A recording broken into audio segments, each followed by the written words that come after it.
मारो, मारो की आवाज उस काली गहरी रात के सन्नाटे को चीरती हुई पूरी वादी में गूंज रही थी।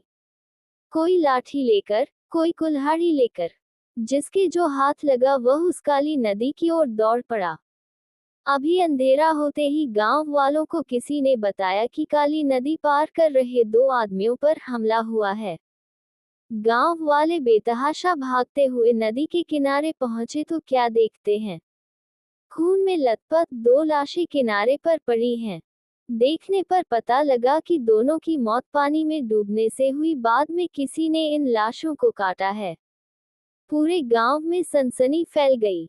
गांव के मुखिया ठाकुर जगन्नाथ जी आगे आए और बोले, जब हमने फैसला किया था कि रात के समय कोई नदी के रास्ते नहीं जाएगा तो ये सब कैसे हो गया?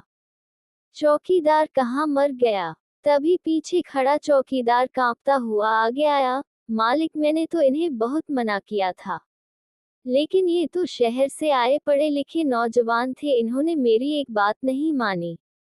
हार कर मैं गांव वालों को बुलाने चला गया। आया तो ये सब देखा, आपको यकीन न हो तो गांव वालों से पूछ लो।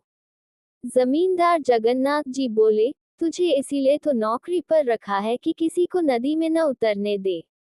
हमें पता है काली नदी का भूत किसी को परेशान नहीं करता, जब कोई नदी में जाता है तो वह उसे मार देता है। ऐसे में इस चौकीदार का क्या फायदा? अब पुलिस आएगी, 10 सवाल करेगी। उसी समय पुलिस को सूचना दी गई। कुछ ही देर में पुलिस वहां पहुंच गई, लाशों को अपने कब्जे में लेकर पोस्टमार्टम के लिए भेज दिया। काफी लोगों से पूछताछ की गई लेकिन किसी को कुछ भी पता नहीं था। कुछ ही दिनों में गांव वाले सामान्य हो गए। उसी गांव में एक 25 साल का नौजवान जिसका नाम नीरज था, वह एक दिन अपने दोस्त दीपक के साथ नदी के किनारे एक पेड़ के नीचे बैठा था। नीरज बोला, यार ये भूत का क्या चक्कर है? इस भूत के चक्कर में हम कभी नदी में नहीं जा पाते। नदी के उस पार देखो कितने सुंदर नजारे हैं। उस पार एक मंदिर भी है। अगर किसी तरह इस भूत से छुटकारा मिल जाए तो कितना मजा आए। ये सुनकर दीपक बोला, भाई यही तो समस्या है इस नदी की, जो भी इस नदी के जल में पैर रखता है मारा जाता है। नीरज उस पार जाना चाहता था। उसने अपने दोस्त से कहा, क्यों न हम पता लगाएं कि आखिर यह भूत सबको क्यों मार रहा है। ये सुनकर दीपक बोला, इसका जवाब तो गांव के कोई बुजुर्ग ही दे सकते हैं। गांव में सबसे ज्यादा उम्र के तो केवल पुष्पा के दादाजी हैं, चलो उनके पास चलते हैं। दोनों उनके पास पहुंच जाते हैं। उनकी बात सुनकर दादाजी संभल कर बैठ जाते हैं। वो अपनी पोती पुष्पा से कहते हैं, बेटी तू बाहर जाकर खेल, मुझे इन दोनों से कुछ जरूरी बात करनी है। उसके जाने के बाद दादाजी कहना शुरू करते हैं, बात यह है बच्ची है, डर जाएगी। तुम जो पूछ रहे हो वो मैं तुम्हें बता देता हूँ, लेकिन नदी में जाने की कभी कोशिश मत करना, क्योंकि जो भी नदी में गया वह वापस नहीं आया। नीरज बोला, बाबा आप बताओ तो सही, बाकी हम पर छोड़ दो। दादाजी ने कहना शुरू किया, बेटा ये सब गांव वालों के ही कर्मों का फल है। इस गांव में मुकुंद नाम का एक सीधा सादा किसान रहता था। दिन भर खेत में मजदूरी करता था। उसका अपना खेत नहीं था, वह तो उस समय के जमींदार के खेत में मजदूरी करता था। वह पूजा पाठ करने वाला आदमी था। रात को जब वह अपने घर पहुंचता तो उसकी पत्नी पूजा की थाली तैयार रखती थी। पूजा की थाली लेकर वह रात को नदी किनारे बंधी नाव से दूसरे किनारे के मंदिर में जाता था।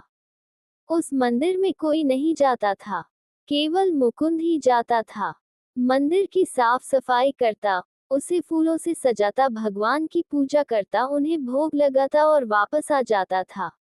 एक बार नदी में भयानक बाढ़ आ रही थी, लेकिन मुकुंद नहीं माना, वह चला गया। जब वह पूजा करके वापस आया तो नाव नदी के तेज बहाव में बहने लगी। मुकुंद ने नाव से कूदकर अपनी जान बचाई। वह किसी तरह तैरता हुआ किनारे पर पहुंचा। उसकी पूजा की थाली का सिंदूर उसके पूरे चेहरे पर बिखर गया था। वह इस अवस्था में घर की ओर चल दिया। रास्ते में उसे कुछ गांव वाले मिले, उन्होंने मुकुंद को पकड़ लिया। वह चिल्लाता रहा, लेकिन गांव वालों ने उसे तांत्रिक समझकर उसकी पिटाई शुरू कर दी।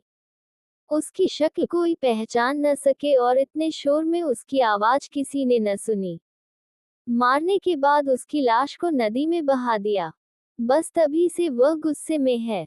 उसका भूत इसी नदी में रहता है और जो भी नदी पार करने की कोशिश करता है वह उसे मार देता है। नीरज और दीपक दोनों उस भूत की आत्मा की शांति के लिए गांव के पंडित जी के पास पहुंच जाते हैं। पंडित जी मना कर देते हैं। फिर वे दोनों जमींदार जगन्नाथ जी की हवेली पर पहुंच जाते हैं। जगन्नाथ जी उनका साथ देने के लिए तैयार हो जाते हैं। जमींदार जगन्नाथ नीरज और दीपक को साथ लेकर दूसरे गांव पहुंच जाते हैं। वहां से कुछ दूर बॉर्डर था। वहीं पास में फौजी कैंप थे, जहां फौजियों ने नदी पर पुल बना रखा था। जगन्नाथ जी और गांव वालों ने फौज के कैप्टन से बात की। कैप्टन से परमिशन लेकर वे सब उस पुल से दूसरे किनारे पर बने उस मंदिर में पहुंच जाते हैं जहां मुकुंद पूजा करने जाया करता था। अगले दिन उसको मुक्ति दिलाने के लिए पूजा रखी जाती है।